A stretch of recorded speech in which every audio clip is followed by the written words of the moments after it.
Bonjour à toutes et à tous, vous êtes sur Radio Campus Rouen et c'est au Miroir de Clio, une émission d'histoire, de toutes les histoires d'ici et d'ailleurs. Au micro, Luc Dérault. L'émission est diffusée le 4e dimanche de chaque mois entre 10h et 11h, elle est disponible à l'écoute et peut être téléchargée sur notre page dédiée sur le site de la radio radiocampusrouen.fr. Et vous pouvez réagir au déroulement, au contenu de cette émission, en nous retrouvant sur Twitter avec le mot-clé au Miroir de Clio.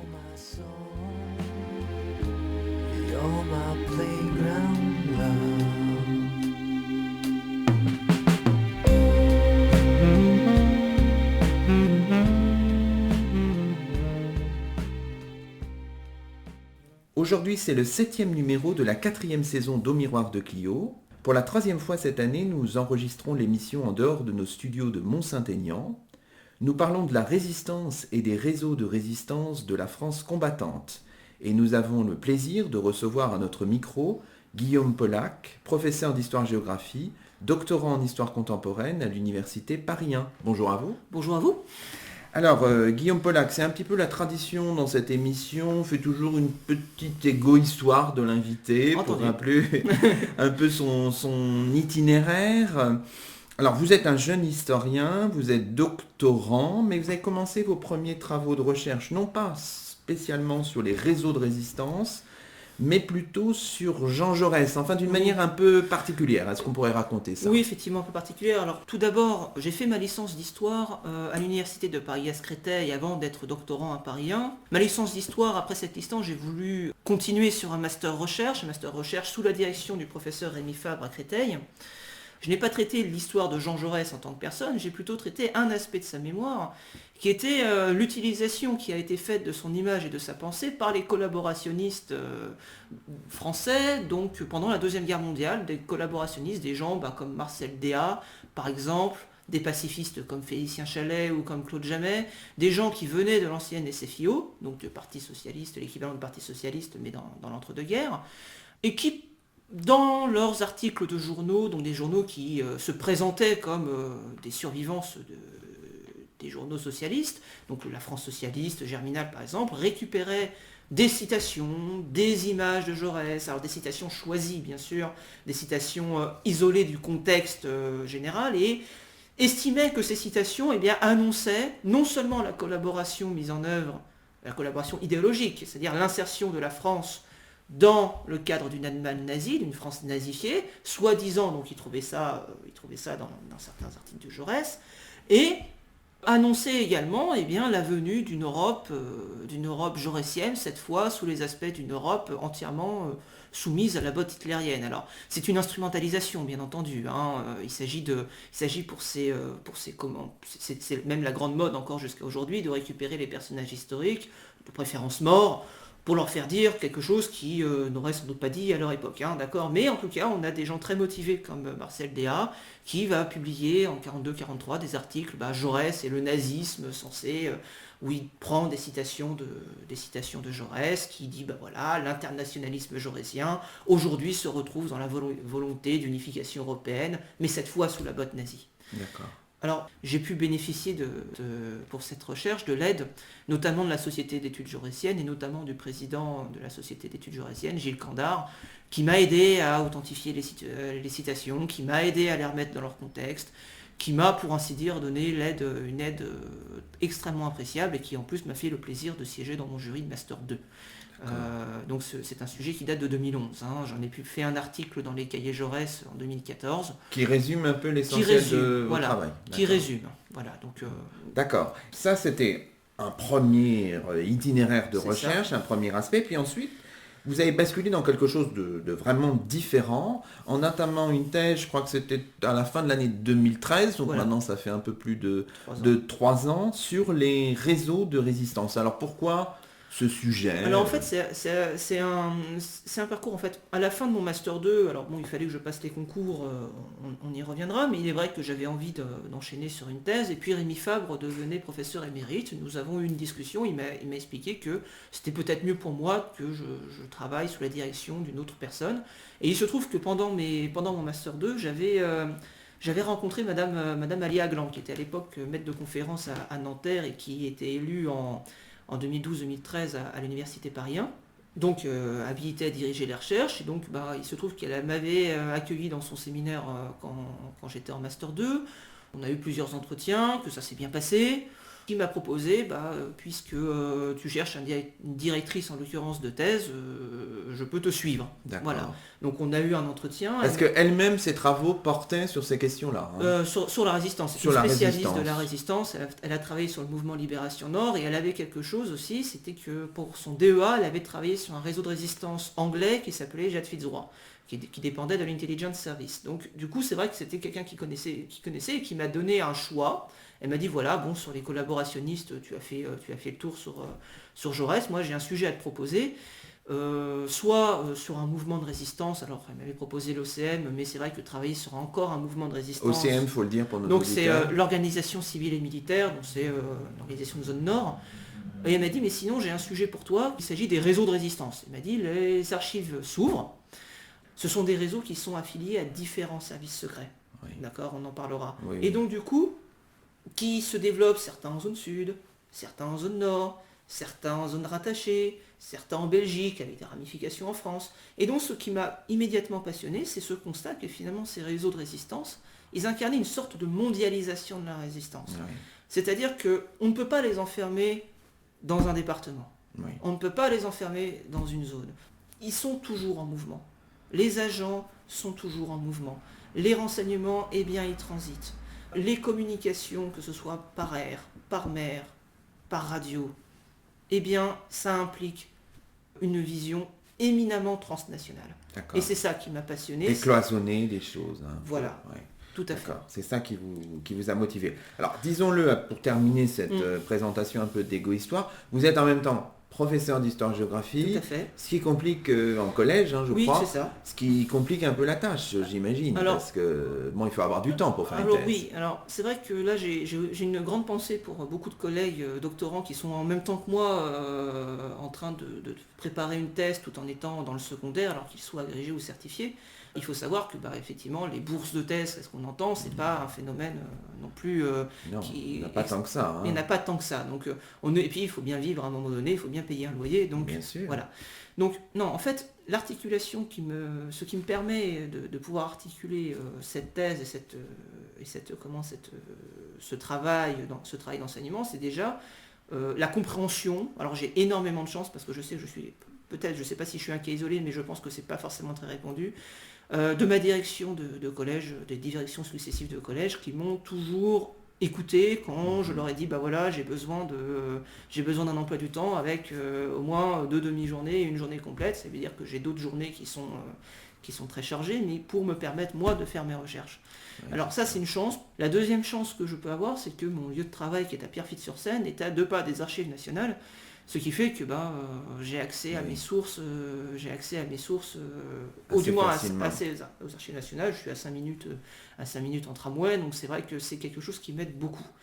Cela dit, il est vrai qu'on peut regretter peut-être que l'éducation nationale, l'enseignement supérieur n'est pas une sorte d'entente pour essayer de faciliter un peu plus largement la vie des doctorants. Je passe un message à bon entendeur, évidemment. Oui. D'accord, très bien. Alors ce que je vous propose, c'est de définir un petit peu votre sujet, parce que c'est un terme un peu complexe. Oui. Quand on parle de réseau de résistance, qu'est-ce qu'on entend exactement, Guillaume Pollack ? Il faut déjà essayer de se libérer d'un espèce d'imaginaire. On emploie le terme de réseau pour définir tout et son contraire. Pourquoi ? Parce que dans l'imaginaire qu'on peut avoir, le réseau, c'est l'action militaire.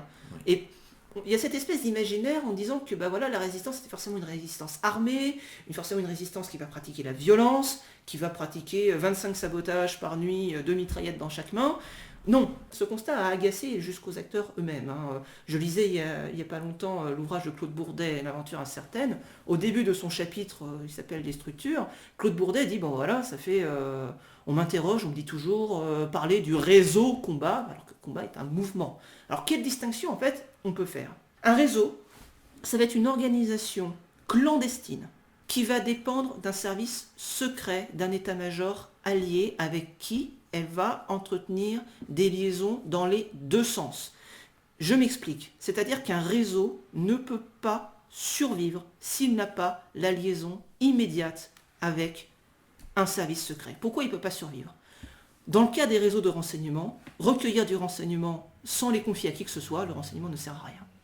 Pratiquer une évasion, faire évader des aviateurs alliés, c'est bien beau, mais une fois franchi la frontière des Pyrénées, si personne ne les attend derrière, si le gouvernement, les représentants des alliés ne sont pas allés les attendre derrière, eh bien les agents ou les aviateurs vont moisir des mois et des mois durant dans les prisons espagnoles, Miranda par exemple. Pour organiser une opération maritime, une opération aérienne, il faut que tout soit coordonné. Pour pratiquer un sabotage, les réseaux d'action dont on parlera ne vont pas pratiquer des sabotages toutes les nuits en disant tiens ce soir on va faire sauter un train.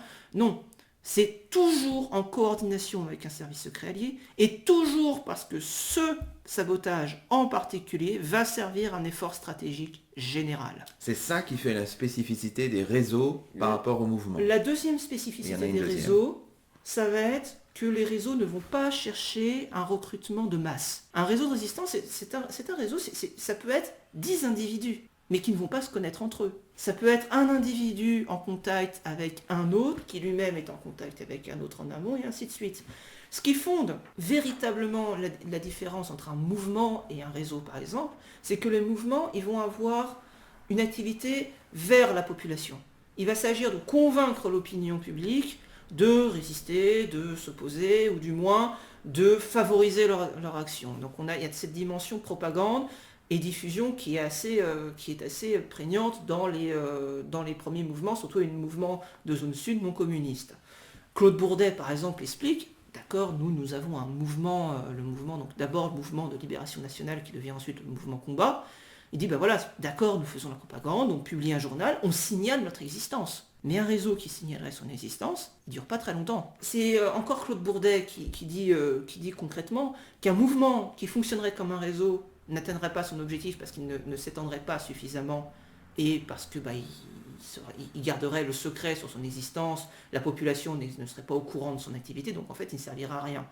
Un réseau qui se comporterait comme un mouvement, c'est arrivé, c'est-à-dire en s'étendant de manière disproportionnée sur un territoire, en multipliant les contacts, en allant au contact parfois de la population pour dire au fait coucou on existe, eh bien se ferait détruire, se ferait anéantir rapidement. D'accord. Un réseau, il doit rester secret. C'est un service secret, une cellule secrète implantée en France, en Belgique, ailleurs, d'accord, et qui travaille avec un service secret, qui doit rendre des missions précises en coordination avec l'état-major allié, c'est-à-dire selon des directives qu'on lui donne aussi. Mais quand on pense à la résistance, on a aussi d'autres termes en tête, maquis, corps franc. Là encore, les réseaux, c'est différent. Alors non, là encore, parce que les maquis vont se développer à partir de décembre 1942 dans un contexte très particulier, c'est que c'est pas quelque chose qui a été piloté par Londres ou qui a été piloté par qui que ce soit. La naissance des maquis, ça prend tout le monde par surprise. C'est Henri Fresnel qui écrit, on était complètement pris au dépourvu, on ne savait pas quoi faire de ces jeunes réfractaires qui se réfugiaient d'abord dans les montagnes, parce qu'ils voulaient échapper à la relève, puis ensuite échapper à ce travail en Allemagne, le STO, début 1943. Donc ces jeunes hommes se replient dans les maquis, et puis ils sont là, au début, la France libre voit ces groupes se constituer, ils s'en méfient, ça les intéresse pas trop. La véritable phase de développement des maquis, ça va être à partir du printemps 1944. On a cette prise en conscience que ces maquis, si on les arme, à un moment donné, ils pourront rendre des services. Et qui va les armer ? Eh bien, un service secret anglais, qui s'appelle le SOI. Je renvoie d'ailleurs, il y a une thèse actuelle à Caen, sauf erreur, de Raphaël Ballu, qui traite justement cette question de l'armement des maquis. Donc, il y a des passerelles entre les deux. Certains réseaux sont nés de mouvements. Je pense par exemple à Cohors ou à Phalanx, qui sont nés du mouvement Libération Nord, mais qui ensuite en sont complètement détachés. Parce qu'il s'agit de détacher le politique du militaire, il s'agit de cloisonner, parce que le réseau n'a pas la fonction d'un mouvement.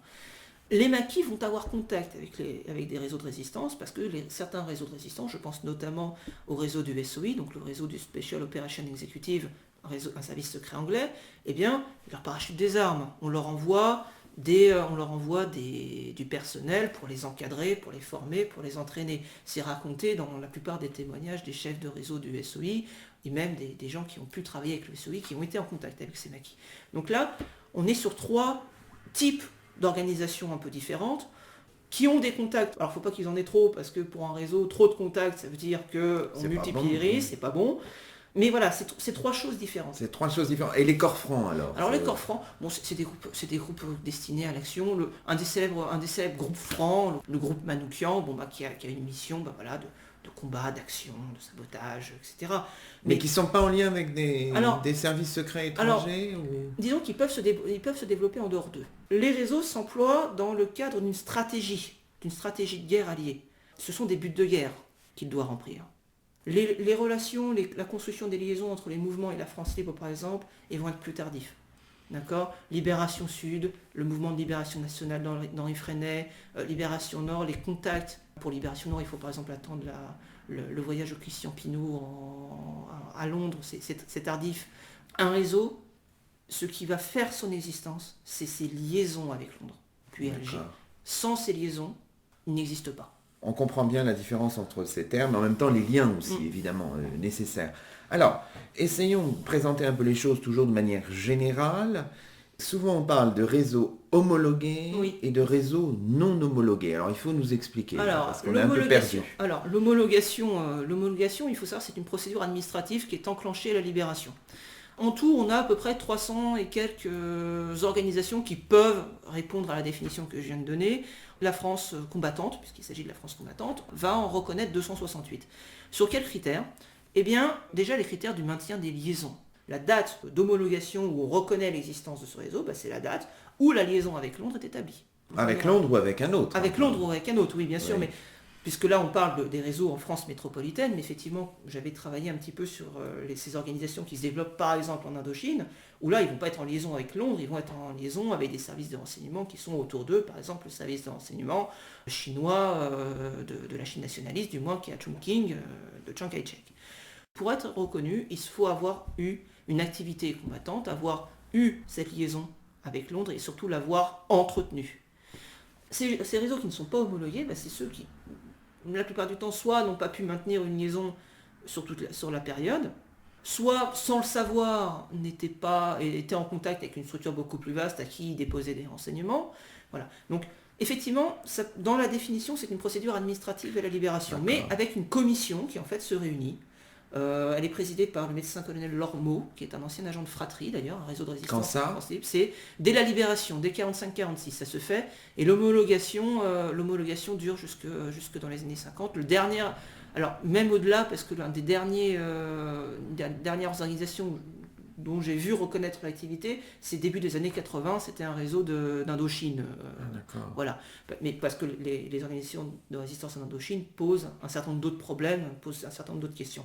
Mais il faut bien comprendre que cette commission est tiraillée finalement parfois entre la reconnaissance de droits et un certain intérêt politique du moment. C'est-à-dire qu'on est quand même sur des gens qui sont issus de la France libre. La France libre souhaite se présenter comme la seule responsable, si j'ose dire, grâce à qui la France a été libérée. Et donc, on peut constater, par exemple, dans les échanges, je pense par exemple au réseau dépendant de l'Office of Strategic Service, donc qui est le service secret américain, états-unien, oui. Eh bien, finalement, c'est traité parfois de manière assez discutable dans la reconnaissance.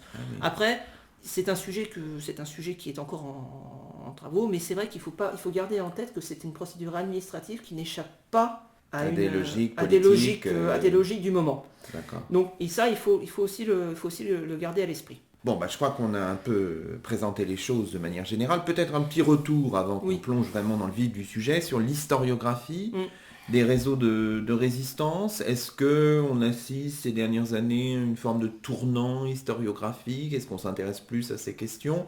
Ou est-ce que vous êtes l'un des pionniers parmi d'autres ?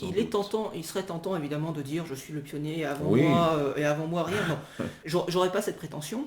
Il y a eu des monographies, des réseaux ont été traités de manière locale à travers de monographies. Je pense notamment aux travaux faits par Jean-Marie Guillon dans le Var, qui montraient qu'à l'échelle du Var, il y avait cette imbrication de plusieurs services qui travaillaient. Jacqueline Saint-Clivier, dans son étude sur l'île-et-Vilaine, avait fait une sociologie à partir des cartes CVR qui posent un certain nombre de problèmes très forts. CVR, il faut rappeler pour nos auditeurs. Pardon, combattants volontaires de la résistance, une manière d'être reconnu comme résistant, pour simplifier. Ali Aglan a fait une étude sur Jacques Fitzroy. Là, ce qui change aujourd'hui, c'est que ces archives, finalement, ces dossiers auxquels j'ai accès, eh bien, ce sont des dossiers qui se sont ouverts dans les années 2000. Et donc, en fait, elles me permettent de rompre un petit peu avec ces monographies, d'adopter une vision un petit peu générale, et donc, en fait, d'apprécier, comme je vous disais tout à l'heure, les nuances des dynamismes, les nuances de structure, et ainsi de suite. Il faut vraiment, après, être conscient que, par exemple, quand on prend le cas du SOI, on a un ouvrage qui date de Michael Foot, qui a été écrit en 1962, traduit enfin en 2008, mais il faut être bien conscient que ces archives-là, d'une part, une partie ont fait l'objet d'une destruction, et deuxièmement, que ces archives n'ont pas été communicables comme elles le sont aujourd'hui. Pourquoi ? Parce qu'on a, par exemple, chez les Britanniques, un Public Record Act qui date de 1958 et qui interdit sur certains sujets dits sensibles, les services secrets par exemple, eh bien, la communication d'archives, mais sans délai de temps. Oui. C'est-à-dire que sans délai de temps, contrairement... alors c'est vrai qu'on a cette image un petit peu des archives françaises, cloisonnées, Vichy, on ne dit pas, bon, ça aussi c'est un degré d'imaginaire, mais les Anglais, c'est s'ils décident que certains dossiers ne seront pas ouverts, eh bien, ils ne le seront jamais. Oui. Les archives du MI6, donc l'Intelligence Service, les services secrets anglais, du Foreign Office, eh bien, ce sont des archives qui, en dépit des efforts que l'on peut faire, on n'y a pas accès. D'accord. Donc il y a un problème d'accès aux archives, quoi, qui rend l'historiographie, évidemment, ce qui permet, ce que j'espère, moi, en tout cas, apporter modestement, mais je sais que c'est plutôt un travail d'avant-garde, de pionnier, pardon, et puis après, il y aura sans doute des études pour affiner tel ou tel point, et ça, c'est tout à fait normal. Moi-même, je travaille de cette façon, c'est que j'ai accès à une partie de ces dossiers qui sont conservés à Vincennes, qui ont été versés par l'État et par la DGSE fin des années 90, début des années 2000, qui ont ensuite été classés et qui ont été ouverts. Là, en l'occurrence, c'est pour les archives des dossiers de liquidation des réseaux. Au fur et à mesure que le temps avance, de nouveaux dossiers deviennent accessibles. Tous les ans, pratiquement, j'apprends qu'un nouveau dossier a été déclassé, un nouveau fonds a été déclassé, donc il faut que je me dépêche et que j'aille voir. Après, certains réseaux ont une historiographie plus connue. Je pense à deux réseaux, celui de la confrérie Notre-Dame de Gilbert Renaud, qu'on connaît mieux sous le pseudo du colonel Rémy, ou du réseau Alliance de Marie-Madeleine Méric, puis Marie-Madeleine Fourcade, elle prend ce nom en 1947, mais qu'on connaissait à partir des publications de Marie-Madeleine Fourcade et du colonel Rémy, qui finalement ne font pas tant l'histoire de leur réseau que l'histoire de leur propre légende, si j'ose dire. Il ne s'agit pas d'amoindrir le rôle de chacun d'entre eux, mais simplement de remarquer que cette histoire sur laquelle on a travaillé, ce qu'on connaissait des réseaux, eh bien, c'est ce que nous en ont montré les chefs. D'accord, oui, je comprends. Donc si on essaye de synthétiser un petit peu vos sources là pour terminer cette première partie de l'émission, de faire une espèce de typologie, donc vous l'avez dit, finalement le principe c'est quand même l'éparpillement des sources, c'est souvent ça pour l'historien, mais vous avez peut-être deux fonds principaux à Vincennes et à Londres. Voilà, en fait, trois, si on prend les archives nationales. Mais oui, alors, trois à Paris aussi. Ah, donc, en fait, à Pierrefitte, en l'occurrence. Voilà, à Pierrefitte, en l'occurrence. Mais premier vraiment fonds d'archives principal, le service historique de la Défense conserve les dossiers, des dossiers des services spéciaux, des dossiers du BCRA, les services du secret du général de Gaulle, les dossiers de liquidation des réseaux. Donc ça, c'est pour ainsi dire le pilier de mon travail. Le pendant de ces dossiers se trouve à Londres, dans le quartier de Kew Gardens, qui est un quartier très charmant, aux archives nationales, quartier de Kew, qui conserve la documentation du SOI, qui a été versée en 2000. Et, donc ce service secret anglais. Il y a 4 services secrets qui vont véritablement intervenir en France. D'accord. On verra après. Qui contient donc des dossiers, donc ceux qui ont échappé aux purges précédentes, et surtout des dossiers personnels des agents, qui sont très intéressantes pour percevoir un petit peu l'entraînement d'un agent. On peut voir apparaître ces rapports de mission, et quand on compare finalement ces archives de Londres et qu'on les met en perspective avec les archives françaises, on s'aperçoit que il y a que dans les rapports des chefs de réseau, quand par exemple Claude de Bessac envoie un rapport pour dire j'ai 11 000 résistants rien qu'en Gironde, on peut remettre en perspective avec les effectifs déclarés dans les dossiers français. Et je sais que par exemple Michael Foot écrit que lui il aurait bien voulu comparer les deux, mais qu'à l'époque il n'avait pas pu. Troisième fonds d'archives très important, les archives nationales. Le fonds 72 AJ qui contient tout le travail qui a été fait dès après la libération, d'abord par le comité d'histoire de l'occupation et la libération de la France, le CHOLF, puis par le comité d'histoire de la Deuxième Guerre mondiale sous le haut patronage d'Henri Michel, qui est allé interroger d'anciens résistants qui nous livrent une histoire vécue de la résistance. Il y a eu une publication, un colloque dirigé par Laurent Douzou qui explique bien tous les problèmes liés à la collecte de ces témoignages. Et enfin... Des témoignages qui sont enregistrés, écrits. C'est-à-dire que vous avez des comptes rendus où c'est pris en sténo, in extenso. Donc, après, il y a une méthode effectivement à avoir, mais... Il y a un biais forcément. Tout dépend de ce qu'on cherche. Bien sûr.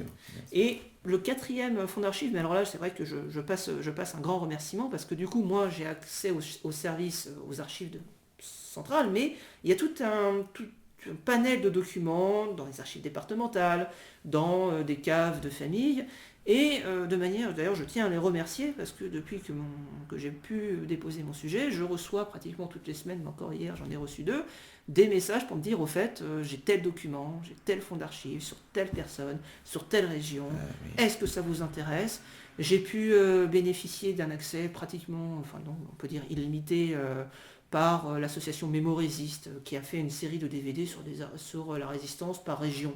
Eh bien, ils avaient collecté des documents dans les archives départementales, ils m'ont donné un accès illimité à leur intranet, et donc du coup, quand je tape réseau, eh bien, j'ai, je crois, l'équivalent de plusieurs milliers de documents, de témoignages d'agents, de documents sur l'activité d'un réseau dans telle région, ou d'un agent dans telle région. Et ça, c'est vraiment quelque chose d'important pour moi, parce que ça me permet de concilier à la fois cette vision un peu surplombante avec tous les défauts et toutes les limites que ça peut avoir, avec une entrée locale qui évidemment vient complexifier et vient nuancer ce que peuvent nous dire les archives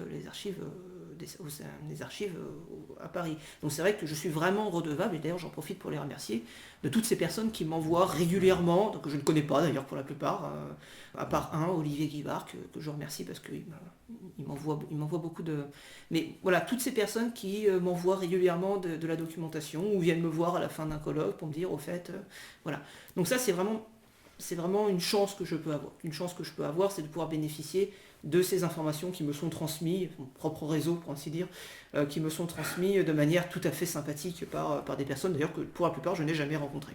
Bon, écoutez, très bien. Alors, on voit bien que vous avez un matériau assez extraordinaire. Bon, reste évidemment à traiter les données et puis à arriver aux premières conclusions. C'est ce qu'on va voir, mais dans une deuxième partie de l'émission. En attendant, on va marquer une première pause musicale dans cette émission Au Miroir de Clio sur Radio Campus Rouen. Et on va le faire en compagnie d'Yves Montand qui, avec sa voix chaude, nous interprète ici le chant des partisans sur Radio Campus Rouen. C'était le chant des partisans interprété ici par Yves Montand sur Radio Campus Rouen. Vous écoutez Au Miroir de Clio, l'émission d'histoire de la station, et nous sommes toujours en compagnie de Guillaume Pollack, professeur d'histoire-géographie, doctorant en histoire contemporaine à l'université Paris 1. Et nous parlons de l'histoire de la résistance et des réseaux de résistance de la France combattante. Alors Guillaume Pollack, on a un peu exposé tous les fondements de votre sujet, on est revenu un petit peu sur les sources qui vous intéressent. Alors maintenant, allons vraiment dans le vif du sujet, peut-être vers les premières conclusions de vos travaux doctoraux. Alors, si on regarde de manière générale ces réseaux de résistance... ils dépendent, vous l'avez dit, c'est ça qui fait un peu leur spécificité de services secrets. Alors, essayons peut-être de faire une distribution. Tout à fait. Comment est-ce qu'on pourrait dire les choses ? Une majorité dépendent de services secrets de la France libre. Voilà, alors, là encore, il faut tout est une question de chronologie et tout est une question de mesure. Il faut bien être conscient qu'en 1940, on se retrouve à devoir mener une guerre clandestine auquel finalement les gouvernements alliés ne sont pas spécialement préparés. Je ne suis pas en train de dire, et c'est une erreur de dire, que les réseaux de résistance sont une invention de la Deuxième Guerre mondiale. Les travaux par exemple d'Emmanuel Debrune ont montré que par exemple dès la Première Guerre mondiale, dans les départements du nord de la France, on a des structures équivalentes qui se développent, qui font du renseignement, qui aident à l'évasion, qui font un peu de sabotage. Voilà. Mais c'est vrai que la dimension qui va être atteinte pendant la Seconde Guerre mondiale par rapport à cette guerre clandestine, en font de ces réseaux véritablement, et de ce service secret, des acteurs principaux, si ce n'est primordiaux, finalement de la victoire finale contre l'Allemagne nazie et également contre le Japon. Vous avez 4 grands services secrets. Les services secrets de la France cible, le BCRA, mais qui sont une création de 40-41, parce que quand De Gaulle se replie à Londres, eh bien, il voit arriver devant lui le capitaine de Wavrin, qu'il jauge et qui dit, comme c'est lui qui est le premier arrivé, vous serez chef de mon deuxième bureau. Le SOI, donc le Special Operation Executive, il va naître formellement, les premières intentions, c'est juillet 1940. La consigne de Churchill, qui est donnée par Churchill, est connue, mettez le feu à l'Europe, mais enfin il ne faut pas imaginer que 2 mois plus tard, vous avez des explosions partout, des assassinats et ainsi de suite. Le SOI va envoyer ses premières missions en mai 41, ça va être Pierre de Vaumécourt et le réseau Autogiro. Mai 41, donc il est parachuté, il va construire son premier embryon en zone nord. L'Intelligence Service, c'est le grand service secret qui existe depuis le début du XXe siècle dans cette forme-là. Dans l'entre-deux-guerres, il a eu, disons, un certain nombre de difficultés. Et quand les Anglais se replient après la bataille de France, eh bien, l'Intelligence Service se retrouve sans aucun relais en France. Ouais. Donc il faut tout réinventer. Quant au service secret américain, l'OSS, l'ancêtre de la CIA, ils vont arriver à se développer à partir de 1942. Pourquoi ? Parce qu'en 1940, les États-Unis ne sont pas dans la guerre. Ils vont aider, effectivement, mais ils ne sont pas formellement dans la guerre, puisqu'il faut attendre le 7 décembre 1941 pour qu'il y ait cette déclaration de guerre contre l'Allemagne et le Japon. Et l'OSS va se développer à partir de 1942. Donc là, vous voyez, tout est un problème de chronologie. C'est ça. Et c'est pareil, les premières missions qui sont envoyées en France sont des missions extrêmement timides. Il n'y a pas de relais, il s'agit de créer les premiers relais. Quand Jacques Mention arrive en France assez rapidement, quand vous avez l'arrivée de Gilbert Renault, qui après son aller-retour à Londres se propose pour construire un service de renseignement, où est-ce qu'il s'installe ? Eh bien, il s'installe sur les côtes. Ce qu'il cherche au début, ce sont des renseignements sur les côtes, d'abord en zone sud, et à partir de l'été 41 en zone nord. Pourquoi les côtes ? Eh bien parce qu'il y a une demande qui est celle de savoir que font les Allemands. Est-ce qu'ils préparent un débarquement ? Quels sont les préparatifs ? Et donc, où est-ce qu'on trouve les premiers relais, les premiers informateurs ? On va les trouver sur les côtes et principalement dans les ports. D'accord. Pourquoi ? Parce que c'est là où les gens s'installent et voient et comptent le nombre de sous-marins allemands qui peuvent passer, quelles troupes se trouvent où, quel mouvement de troupes, où est-ce qu'ils vont. La question qui se pose à ce moment-là, est-ce qu'il y a un rassemblement de troupes allemandes prêtes à envahir l'Angleterre ? Voilà. Donc, tout est une question de chronologie. Il ne faut vraiment pas imaginer que, ça y est, décembre 1940, vous avez des structures hyper carrées. Les liaisons vont se construire petit à petit, à coup de tâtonnement, et il faut bien le dire, à force de sang, parce que les pertes vont être inférieures à ce qui était prévu, mais extrêmement catastrophique. Oui, c'est 25% des agents parachutés par le SOI sont pris. Bon, ils s'attendaient à 50%, mais 25% sont mis hors de combat. Ce qui est quand même considérable. L'histoire des réseaux de résistance est parcourue de catastrophes. Ce qu'il faut savoir, c'est qu'en 1940, pour ainsi dire les structures efficaces, ça va être des structures étrangères, qui sont reliées à des services secrets qui travaillent en lien avec les précédents, mais par exemple des services polonais, les services de renseignement de l'armée polonaise, qui, dans le sud de la France, vont constituer un embryon de réseau, qui va être connu ensuite sous le nom de F2. Alors, qu'est-ce que c'est ? Ce sont des embryons de l'armée polonaise qui étaient en France, et solidairement dans la défaite, un certain nombre d'entre eux se replient à Londres, et d'autres restent en France pour dire on va faire du renseignement. Un réseau tchèque, créé en décembre 1940 par Antoine Rybak, en lien avec l'armée tchèque, qui était elle aussi a combattu. Et il faut savoir qu'après, il y a eu des petits... De Gaulle a qualifié ça d'escroquerie. C'est-à-dire que par exemple les agents du réseau F2 dont je vous parlais étaient recrutés localement par des chefs, mais on leur disait voilà, vous travaillez avec la France libre, vous travaillez sous les ordres du général de Gaulle. Scandale 1944, du moins pour ceux qui ont survécu, quand ils se rendent compte qu'en fait non, ils ne travaillent pas pour le général de Gaulle, ce qui implique pour un certain nombre d'accords qui sont passés à l'été 1944 entre les différents représentants et les différents gouvernements. Encore une fois, un agent à la base, parfois il peut penser qu'il est agent gaulliste parce qu'il se dit je travaille pour le général de Gaulle, et puis il découvre à la Libération qu'en fait non, ce qui pose d'ailleurs un certain nombre de tensions. Je me souviens d'une résistante par exemple à Nice qui dépendait d'Alliance, qui était persuadée qu'elle travaillait pour le général de Gaulle, et elle s'aperçoit qu'en fait non, elle travaillait pour les Anglais, et les Anglais pour elle c'est Marcel Kibir. Donc, c'est compliqué. Donc vous voyez, il faut vraiment être attentif à la chronologie, il faut tout improviser.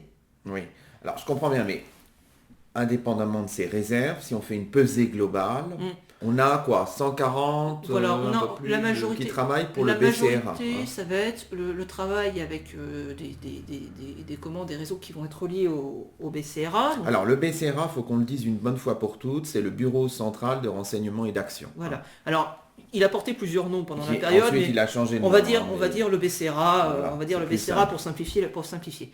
Vous avez à peu près une centaine de réseaux qui travaillent pour le SOI, 51 sont reconnus Force française combattante à la libération, et le reste se partage entre l'OSS, donc il y a une petite dizaine de réseaux Le service secret états-unien. donc hein. de l'OSS, donc des services secrets des États-Unis, et avec l'Intelligence Service qui elle-même a ses propres structures, qui crée ses propres liaisons, ses propres cellules clandestines en France. Donc ça c'est vraiment en général. Après il y a des accords, qui sont faits au printemps 44, par exemple Alliance qui travaillait jusqu'alors avec l'Intelligence Service, et bien finalement on dit finalement on va se réunir avec le BCRA et on va travailler pour tout le monde parce qu'il faut libérer la France. Alors ce qui suscite énormément de réserves de la part de l'état-major d'Alliance. Marie-Madeleine Fourcade, qui à l'époque est à Londres, n'y est pas spécialement favorable, et ça il faut en être bien conscient. C'est une volonté politique de la France libre de se présenter comme le principal artisan de la libération du territoire. Il s'agit de couper l'herbe sous le pied de tous ceux qui pourraient dire que la France n'était pas dans la guerre et donc la France doit être traitée, sinon comme un pays vaincu, du moins comme un pays complice. Donc c'est ça, ces réseaux, ils sont aussi à comprendre dans le cadre de conflits, de tensions un Oui, peu d'ordre tout à politique. fait. Quoi. Par exemple, quand on prend le cas des réseaux anglais du SOI, eh bien, vous avez un énorme dossier, vous avez un dossier assez conséquent aux archives de Londres qui s'appelle Persécution des agents du SOI par la France libre. Pourquoi ? Eh bien parce que De Gaulle ne pouvait pas supporter, et puis on a des lettres à Anthony Eden, par exemple une lettre de l'été 42 à Anthony Eden qui explique que Anthony Eden c'est simple, soit les agents français qui travaillent pour vous sont versés pour moi, soit je les traite comme des déserteurs et je leur inflige la peine aux déserteurs. À la Libération, les agents du SOI, je pense aux grands chefs comme George Starr par exemple, ils vont être invités à quitter le territoire dans les 48 heures, bon alors, ça peut prendre un peu plus de temps, mais voilà, il y a cette volonté et De Gaulle ne supportait pas l'idée qu'il puisse y avoir des agents français qui travaillent pour d'autres services. Il les qualifie de traîtres. C'est ça. Il les qualifie de traîtres. Pour lui, la seule résistance qui vaille, c'est la résistance sous son autorité, c'est la résistance française sous commandement français. D'accord. Alors, est-ce qu'on pourrait présenter, je ne sais pas, peut-être 2-3 exemples On peut prendre 2 exemples si vous le souhaitez. Je vais prendre par exemple le réseau Alliance et je vous propose par exemple un réseau qui est un peu moins connu qui s'appelle Fratrie. Alors pourquoi je vais commencer par Alliance ? Il va illustrer un petit peu la complexité des gens qui s'engagent, parce que c'est un engagement contre l'Allemagne nazie, mais pas forcément pour De Gaulle.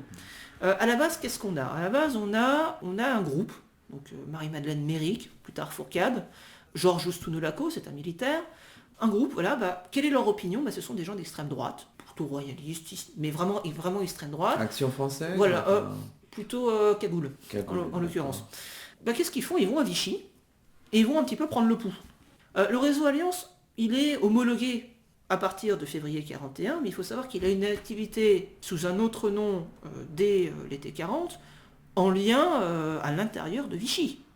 Alors, soi-disant avec la bienveillance locale, en fait, l'Oustunolaco va être arrêté un petit peu après par la police de Vichy, passera en jugement et finira emprisonné.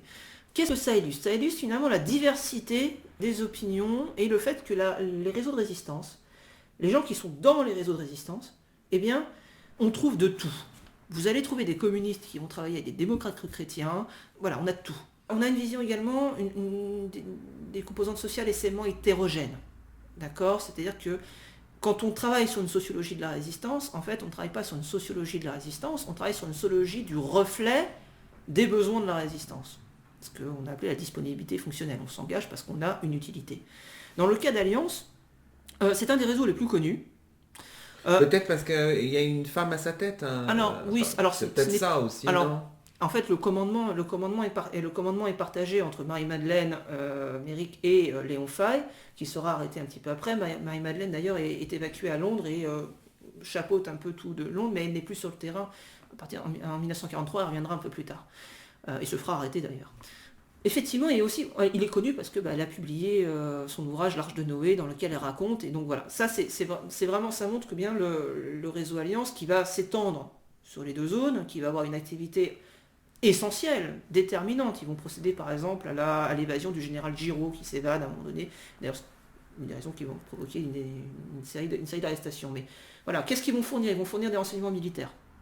D'accord. Il s'agit, donc vous avez des agents sur le terrain qui sillonnent les routes.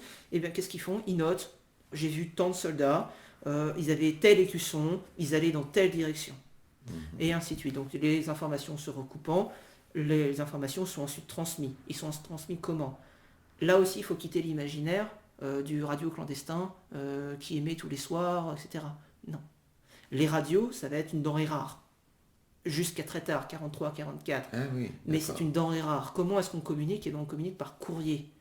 Soit à travers la Suisse, soit parce qu'on détermine des zones d'atterrissage où des avions type Lysander, donc c'est des petits avions, viennent chercher des agents en déposé et réembarquent le courrier. Mais qu'est-ce qu'il y a dans ce courrier? Des renseignements, alors c'est-à-dire qu'on est sur un Quel site... type de renseignements? Alors, dans le cas d'Alliance, ça peut être... Alors ça dépend, là encore, il faut faire la part entre les différents réseaux. Dans le cas d'Alliance, ça va être des renseignements militaires. C'est-à-dire que combien de troupes peuvent être à cet endroit? Quel mouvement les troupes font? Un chef de gare, par exemple, qui dit, tiens, aujourd'hui j'ai vu passer un convoi militaire allemand dans ma gare, j'ai noté, et il transmet. Une fois que l'information est collectée, alors c'est ce qu'on appelle un cycle du renseignement, d'accord? L'information est collectée, elle est transmise, donc un ou deux informateurs transmettent un bout de papier, j'ai vu telle chose, dans une boîte aux lettres. Alors ces boîtes aux lettres, ça peut être une vraie boîte aux lettres postale, comme on connaît aujourd'hui, ça peut être un interstice dans un mur, ça peut être... Voilà. Un autre agent qui chapeaute ces informateurs vient hebdomadairement, ou toutes les 48 heures, ou tous les 3 jours, chercher dans cette boîte aux lettres l'information. Il transmet l'information à un chef de secteur, qui lui-même transmet à une centrale. Oui. Cette centrale, c'est l'état-major du réseau. Vous avez le chef du réseau, son secrétariat, alors dans le meilleur des cas, c'est pas le cas partout, mais dans le cas d'Alliance, un service de faux papier, un service radio. Et après, ça dépend de l'urgence. Ça dépend de l'urgence. Un renseignement urgent va être transmis par radio. Parce qu'il faut qu'il soit exploitable sans délai. Il faut bien comprendre que le renseignement, pour qu'il soit exploitable, il doit être communiqué sans délai. Un renseignement qui aurait 6 mois de date, voilà. Il s'agit de transmettre le plus rapidement possible. Et donc ça veut dire toute une logistique qui se développe entre Londres et le terrain. Dans le cas d'Alliance, alors ils ont des postes radio. Alliance, on rappelle qu'ils dépendent de l'intelligence service. Voilà, ils dépendent du MI6, donc les services secrets anglais. Donc on communique ces renseignements par courrier et quand c'est urgent par radio. Mais pourquoi on utilise la radio en urgence? Eh bien parce que la radio, c'est le point faible. Pourquoi? Parce que les opérateurs radio sont obligés d'émettre pendant toute la durée où il faut transmettre le message. Sauf qu'en fait, ils sont traqués.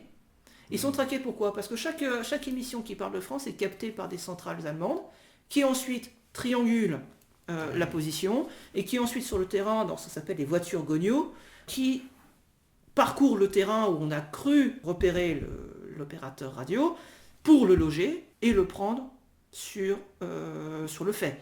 Alors, je vous le laisse deviner en mille, ça donne 30 minutes. Un opéradio est localisé en 30 minutes. D'accord. Et autrement dit, on ne peut pas utiliser la radio à tort et à travers. Parce que vous avez par exemple un rapport de Pierre Julitte qui fait une mission en France en 41-42, justement pour analyser les transmissions radio et voir tous les problèmes que cela pose, et qui explique, en 30 et 40 minutes, on a les Allemands sur le pas de la porte, et là, c'est trop tard. D'accord. Voilà, donc on va utiliser... Ça, donc, usage modéré de la radio. Voilà. Après, on a des systèmes qui vont se développer parce qu'on va avoir des grandes centrales radio, on va avoir... Voilà.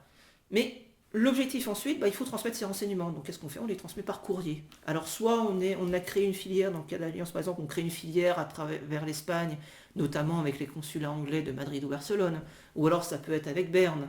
Là, c'est le schéma général. Voilà. Ça demande beaucoup de coordination.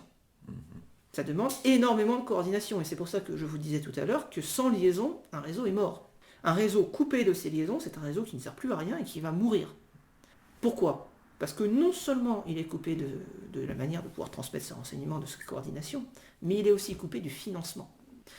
Le financement, donc là on sort aussi un petit peu d'alliance, mais le financement, il faut savoir qu'un réseau, la clandestinité, la lutte clandestine, ça coûte très cher.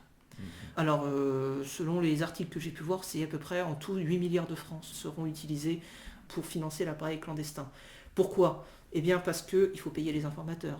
Les gens qui sont clandestins, totalement clandestins, donc les chefs du réseau, sa centrale, il faut bien les nourrir, il faut bien les loger. Le radio, à qui on dit il faut le loger aussi. Voilà, donc il y a toute une économie dans un réseau de résistance qui coûte énormément cher. Et donc, qu'est-ce qu'il faut ? Les résistants peuvent vivre sur leur économie personnelle, mais ils ne peuvent pas vivre, ils ne peuvent pas dépenser des millions et des millions pendant une trop longue durée. Donc, sans le financement, eh bien, le réseau est complètement paralysé. D'accord. Ce qui fait que les liaisons doivent être régulières, doivent être cohérentes. Et dans les rapports, vous avez des cris de détresse, des rapports de détresse d'agents qui expliquent que ça fait 2 mois qu'ils n'ont plus eu d'argent, que c'est une catastrophe. Voilà. D'accord, oui, c'est aussi une dimension du problème. Tout à fait. Une dimension du problème qui va amener la France Libre un petit peu à récupérer. Par exemple, je prends le cas du réseau Reims, qui est un réseau belge à l'origine, qui dépend de la sûreté belge. Eh bien, il y a des arrestations en Belgique, le réseau se trouve complètement coupé de sa centrale. Donc, qu'est-ce qui se passe ? Eh bien, des contacts sont noués, etc. Le chef du réseau rencontre Henri Gors, qui s'appelle donc nom de code Franklin, qui est assez connu. Et Henri Gors lui dit, d'accord, moi je te donne la liaison avec Londres, mais en échange, tu travailles pour la France Libre. Oui, c'est ça. Voilà. Oui. Et donc, ces gens-là, ils n'ont pas forcément d'a priori politique, ils disent, nous tout ce qu'on veut c'est se battre, donc ils ont une liaison, ils en profitent. Mais cette notion de liaison, ça a été un petit peu le nerf de la guerre des relations entre Londres et la résistance intérieure. Je rappelle, que ce soit pour les mouvements également, quand Raymond Aubrac raconte dans ses mémoires, où la mémoire s'attarde, sa première rencontre avec Jean Moulin lui explose son plan, il dit, voilà, par contre, si vous travaillez avec moi j'ai les liaisons. Moi, je peux vous donner de l'argent. Oui, c'est ça. Donc voilà, c'était vraiment pour insister. Donc là, c'est le cas d'Alliance, mais on est sorti d'Alliance, on a donné un peu le cadre général, parce qu'il faut vraiment insister que ce réseau, sans ces liaisons, et je le répète, ce réseau est mort. D'accord. Pour Alliance, ce qui est passionnant, c'est que ça illustre un petit peu ce magma un petit peu d'opinion politique, parce que finalement, cette diversité politique que l'on trouve dans ce type d'organisation. Qui est au cœur de la résistance d'ailleurs, en général. Mais ceci dit, les mouvements, parfois dans les mouvements, on va se réunir entre socialistes, par affinité politique, le Front National pour les communistes, par exemple. Voilà. Donc c'était le premier réseau. Voilà. Est-ce qu'on peut dire un mot du deuxième qui était Fratrie. Alors Fratrie, moins connu. Alors moins connu, oui. Bon. Alors Fratrie, il est très intéressant. Les réseaux du BCRA, c'est drôle entre guillemets, ils portent souvent un nom qui rappelle la mythologie grecque et romaine. On reconnaît un petit peu la patte de Stéphane Hessel d'ailleurs dans tout ça. Donc Fratrie, qu'est-ce que c'est ? C'est un réseau de renseignement. C'est un des gros réseaux de renseignement qui se développe entre 1942 et 1943. Pourquoi ? Parce que la France libre décide d'implanter en France des structures cloisonnées, mais qui sont amenées à couvrir le maximum de territoire possible, pourront transmettre à des centrales radio leur renseignement. Fratrie est l'un d'entre eux. Il est commandé par Jacques Robert. Jacques Robert, il arrive entre le 3 et 4 juin 1942 en France. Bon, il a arrêté un petit peu après, il a arrêté le 29 avril 1943. Qu'est-ce que c'est que ce réseau ? Eh bien, vous avez une centrale à Lyon. Vous avez sa centrale à Lyon, Jacques Robert noue ses contacts, d'abord dans son cercle proche, il réactive d'anciens contacts connus du BCRA, et après le réseau va se développer. Comment ? Eh bien tout simplement, par rencontre, Jacques Robert rencontre quelqu'un, il dit toi tu vas créer un sous-secteur dans tel endroit. Le maximum, vous aurez 12 sous-réseaux qui vont couvrir zone nord, zone sud. Ce qui est beaucoup. Alors ces sous-réseaux, justement, ça sera tellement que ça va poser un problème évidemment de sécurité, parce que comme je vous disais tout à l'heure, un réseau qui va trop s'étendre, ça mène immanquablement à une catastrophe. Et bien là, qu'est-ce qu'on va faire ? C'est que le BCRA va prendre la décision de décentraliser. C'est-à-dire que chacun de ces sous-réseaux, donc par exemple Tartane Masséna, Azur, vont devenir indépendants en début 1944. Autonomes. Voilà, ils deviennent autonomes, c'est-à-dire qu'ils deviennent eux-mêmes des réseaux autonomes avec leurs propres moyens de liaison. C'est pour ça d'ailleurs qu'ils sont reconnus un petit peu après comme étant autonomes. Et là, ce qui est intéressant avec ce réseau, c'est qu'il montre un petit peu cette espèce de formalisation de la communication entre l'information du terrain et sa transmission à Londres. Pourquoi ? Eh bien parce que, parallèlement à ces grandes structures, alors il y a celui-là, il y en a d'autres, il y a Phalanx en zone sud par exemple, Cohorts en zone nord, mais le BCRA, parallèlement, va implanter des centres d'antenne, c'est-à-dire des microstructures, presque ce qu'on appelle des réseaux de transmission. Alors ça repose sur quelques dizaines d'individus, qui ont pour charge de recevoir le renseignement et de le communiquer. Et ce sera leur seule tâche. Ils ne vont pas chercher eux-mêmes à recueillir le renseignement, ils vont juste recueillir les bouts de papier dans les boîtes aux lettres, et ainsi de suite, et le transmettre par radio.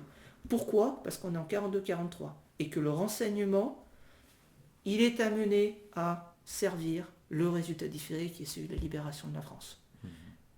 Ça, c'est la principale activité. Je sais plus, j'entendais quelqu'un dire il n'y a pas longtemps que le renseignement était une activité subalterne, parce que c'est toujours cette image de la résistance sans armes. Ils n'ont pas d'armes, ces gens-là. Ou quand ils en ont, c'est extrêmement rare, c'est un revolver, parce que leur moyen de lutter, c'est du renseignement. C'est ça. Donc si on élargit un petit peu justement, parce que l'heure de la fin de l'émission malheureusement approche, un peu les choses, on pourrait dire que finalement le volet principal d'activité de ces réseaux, c'est vraiment le renseignement. C'est le renseignement, c'est le cœur de cette guerre, et c'est Olivier Forcade qui disait que c'était vraiment le cœur des relations internationales. Ce renseignement, c'est ce qui va permettre aux Alliés de gagner la guerre. Pourquoi ? Parce qu'il faut savoir combien de troupes il y a en France, et surtout où est-ce qu'elles sont. D'accord. Comment sont-elles armées ? Comment peuvent-elles potentiellement venir sur le front ? Là, ça obéit à un cadre d'ensemble, parce que là on est dans le cadre du réseau de renseignement, mais ce renseignement, une fois qu'il est à Londres, il est exploité.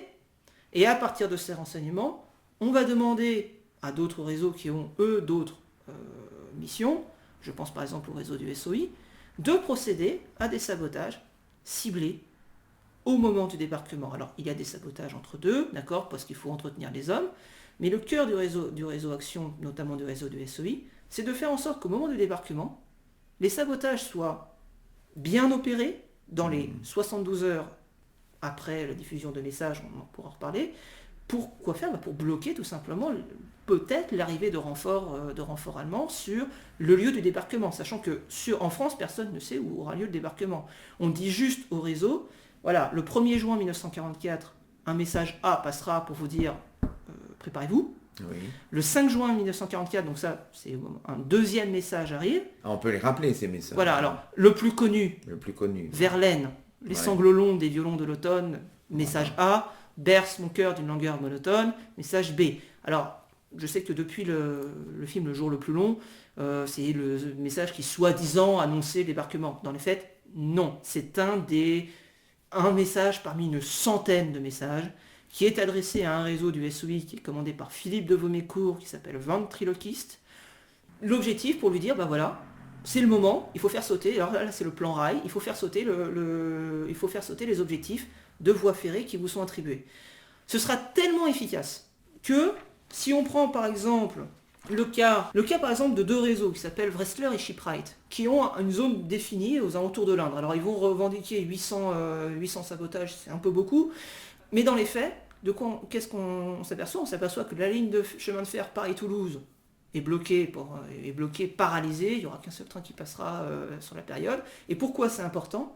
Eh bien parce qu'à Toulouse, il y a une division SS qui était stationnée là, les renseignements avaient dit il y a une division SS qui est là, qui reçoit l'ordre de monter en Normandie, sauf qu'en fait, ils sont ralentis par le fait qu'ils ne peuvent pas monter. Et c'est pour ça que j'insiste, les sabotages sur les voies ferrées, on peut se dire, on peut avoir l'image du résistant qui fait sauter 20 voies ferrées par nuit, mais en fait, il faut savoir que faire sauter une voie ferrée, elle est réparée en 48 heures.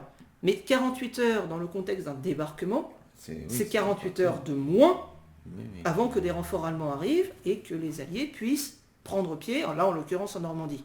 Bon, pour la petite histoire, les résistants dans ces réseaux sont énormément déçus, enfin sauf ceux qui sont du côté de Normandie, ils sont énormément déçus quand ils s'aperçoivent qu'en fait le débarquement c'est pas chez eux. Après, ils vont participer en lien avec les maquis à des combats locaux, certains vont faire le coup de feu, d'autres vont continuer à amasser les renseignements, et une autre anecdote assez rigolote entre guillemets, c'est que vous trouvez dans les rapports des chefs de mission un grand désespoir, une grande lassitude en disant écoutez, on a des renseignements, mais là c'est juste plus possible, on peut plus circuler, on sert plus à rien, voilà. Donc, voilà. Mais ça montre un petit peu le degré de motivation aussi de ces agents qui veulent continuer leur mission jusqu'à la dernière minute.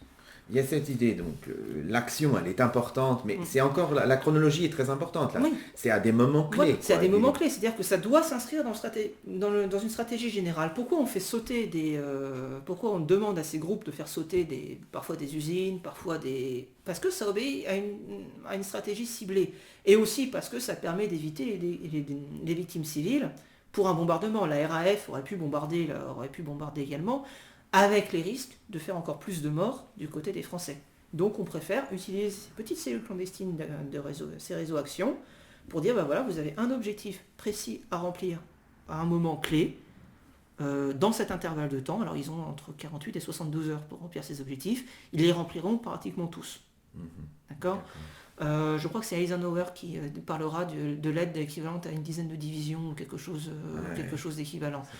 La France libre elle-même avait divisé la France en régions militaires avec à chaque fois une mission justement de procéder à des sabotages et ainsi de suite. Bon, on n'a pas trop parlé d'un troisième volet, l'évasion, voilà. qui est quand même importante aussi pendant cette Seconde Guerre mondiale. Oui, alors là aussi la chronologie est très importante. Qui fait-on évader ? Des agents brûlés, où on sait qu'ils sont poursuivis et que on essaie de leur sauver la vie quand même, et des aviateurs qui tombent où ? Dans le nord de la France.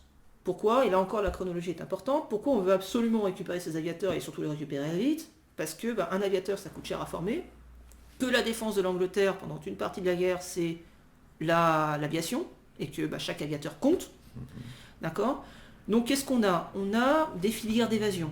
C'est pour une filière dès 1940 qui font évader des soldats britanniques, et puis de grands réseaux d'évasion, d'accord, qui eux vont avoir, contrairement à la structure d'un réseau de renseignement qui ressemble un peu à une toile d'araignée, un réseau d'évasion, vous allez avoir une forme beaucoup plus linéaire.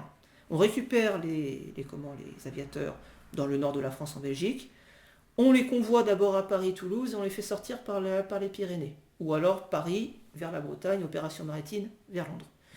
Vous avez plusieurs grands réseaux. Le plus connu c'est Comet, qui a été fondé d'ailleurs par une femme, André de Jong.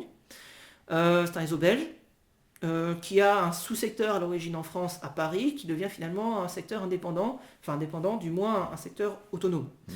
Vous avez la filière Patoléry, commandée d'abord par Albert Guéris, alias Patoléry, c'est son nom de famille et c'est son pseudo, qui évacue par l'Espagne. Il est détruit au printemps 1943 et c'est une femme, Marie-Louise Dissart, qui prend autour de Toulouse sa succession et qui continue à évacuer des agents, des aviateurs. Elle arrivera, Marie-Louise Dissart, sur une cinquantaine de convois, arrivera à évacuer 400 aviateurs, à peu près.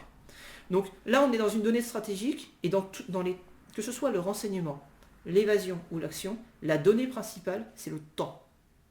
Il faut que ça aille vite. Il faut que le renseignement arrive vite, pendant qu'il est exploitable. Il faut que l'aviateur il soit vite rapatrié. Il faut que ça aille vite. Il faut, au moment donné où le message ou un sabotage doit être réalisé, il faut qu'il soit réalisé dans le délai le plus bref. Parce que sinon, on est en décalage avec la stratégie générale. Et ces réseaux-là sont dans le cadre d'une stratégie globale. La stratégie globale qui est celle de la défaite de l'Allemagne nazie, ça c'est pour l'Europe, la défaite du Japon, ça c'est pour les réseaux, les organisations qui vont travailler en Indochine, par exemple. D'accord. Bon, écoutez, je crois qu'on a un bon panorama. Alors c'est un vaste sujet, c'est vrai que là on a donné les idées principales. Les idées principales, alors, on attend la fin de la thèse qui est 2-3 ans. 2-3 ans encore. Et puis on vous réinvitera dans cette émission pour avoir un bilan général. Mais on vous remercie beaucoup Guillaume Pollack. C'est ainsi que se termine cette émission.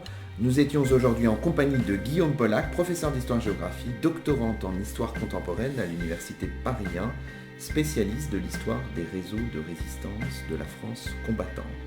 On se retrouve très vite sur Radio Campus Rouen. À bientôt. Merci beaucoup.